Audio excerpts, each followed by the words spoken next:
Good day, word workers! It is I, Miss Tan, your chief word worker. Today, we shall discuss the basic rules in citing your references within a text.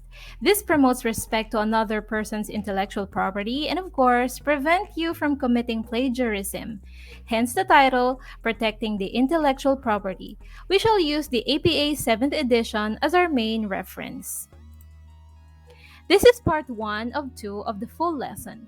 For today, we shall focus on the rules regarding direct quotation, one work with one author, works by multiple authors, and works with no identified author.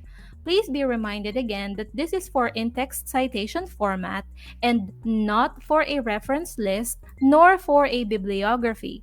We shall have a separate video for that. For a starter, let us unlock what APA actually stands for. It means American Psychological Association. The APA format is commonly used in education, psychology, and business. To cut everything short, it uses the general format, author, date, citation. By author, it means only the last name of the author should be cited, followed by the year of publication. Hence, there is no need for the month and exact date. In writing your text, may it be your related studies and literature, concept papers, and laboratory reports and others, there are two formats of in-text citation. We have the narrative or direct citation and parenthetical citation. When we say direct citation, it means that the reference is explicitly embedded in the text, as if you were telling a story, just like a narrative. Look at this example. So here, there is a direct reference to the author whose last name is Rahman. Let us take a look at the parenthetical citation on the other hand. Note that a parenthetical citation, just like what the term suggests, is an implicit reference to an author, meaning the entire citation is inside a parenthesis and there is no need to sound like you are telling a story, in contrast to the narrative format.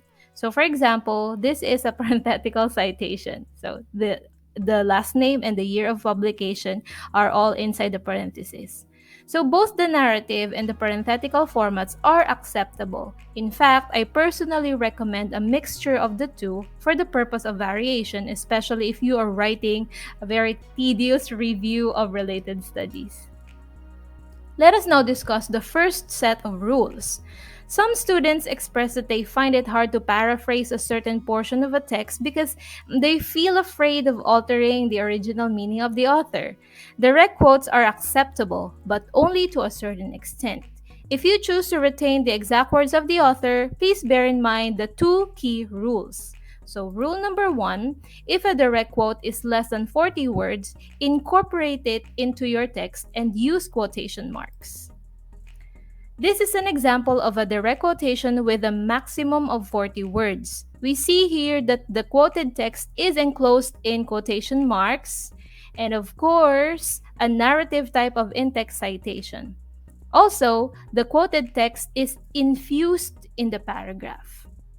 On the other hand, if a direct quote has more than 40 words, make the quotation a freestanding block of text and do not use quotation marks. So what does this mean? Look at this example. The author Halliday 1970 was duly acknowledged here. Focus your attention on the text below the first paragraph. This is actually the quoted text, the one that was directly lifted from the work of Halliday. Assuming there are more than 40 words in the quoted text, hence it was not infused in the first paragraph.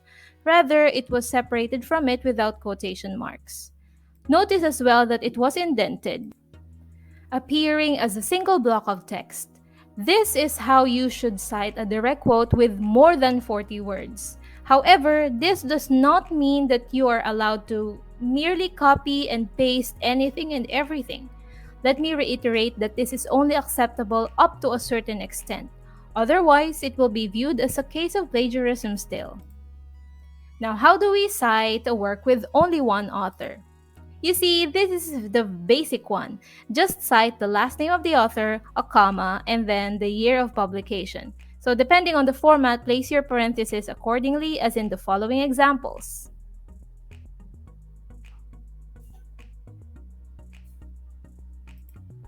But what if there are more than one authors that need to be cited?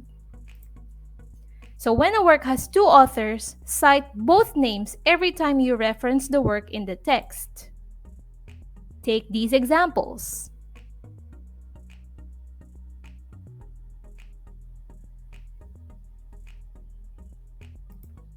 As for works with three or more authors, you only include the first name or the first author's name and then followed by et al., meaning and others. Look at these examples.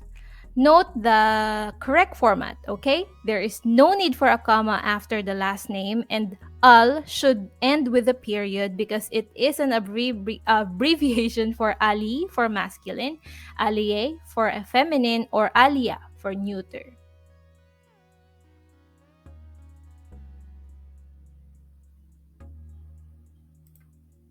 But what if the name of the author is unknown?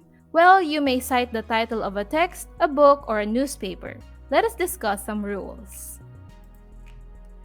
Note that the title of an article, chapter, or web page must be enclosed in double quotation marks, as in the example here.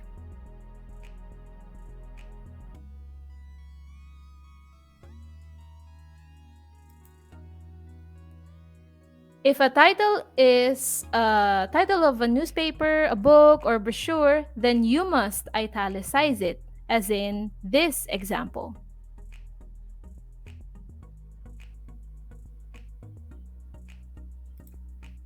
Now, there are cases when the word anonymous replaces the name of the author. You may definitely cite that as well. Just follow the basic author date format, the author being anonymous, just like this example.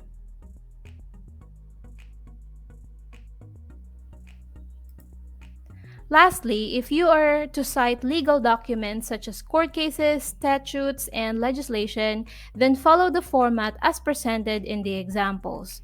Note that they still follow the basic author date citation format, and only the name of the author is replaced with the type of legal document acknowledged.